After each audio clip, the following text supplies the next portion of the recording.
Pasada na ang pamamahagi ng 5,000 pisong fuel subsidy para sa mga taxi drivers. At para sa Express Report, nasa linya ng telepono si Gerard de la Peña. Gerard, kumusta ba ang naging bigayan ng ayuda dyan? Nikki, daan-daang taxi driver ang pumila dito sa main office ng Land Transportation Franchising and Regulatory Board para sa pagkuha ng 5,000 pisong fuel subsidy. Maaga pa nga lang ay napakahaba na ng pila dito sa labas ng LTFRB. At ito yung mga taxi driver na nasa master list ng LTFRB para nga makatanggap nitong subsidy. Special payout ito dahil marami ang hindi nakakuha sa unang bugso ng pagpapamigay ng LTFRB. Ang naging problema daw kasi dito, marami raw yung walang verified na e-wallet accounts at hindi ito pinapayagan ng LTFRB.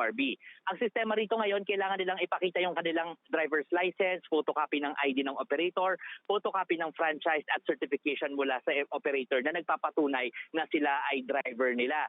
Pag wala sa master list, pinapapunta naman ang mga driver sa LTO para sa verification. Kahit wala sa master list, basta kompleto ang papeles, ay binibigyan na rin ng subsidy itong mga nakapila dito. Hanggang bukas, Nikki, ang special payout nito kung saan makakakuha ng subsidy ang mahigit sa 3,000 taxi drivers. Nikki.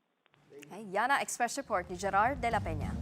Mga kapatid, Nikki de Guzman po. Para sa pasada ng mga rumaratsyadang balita, mag-follow at mag-subscribe na sa social media pages ng News 5.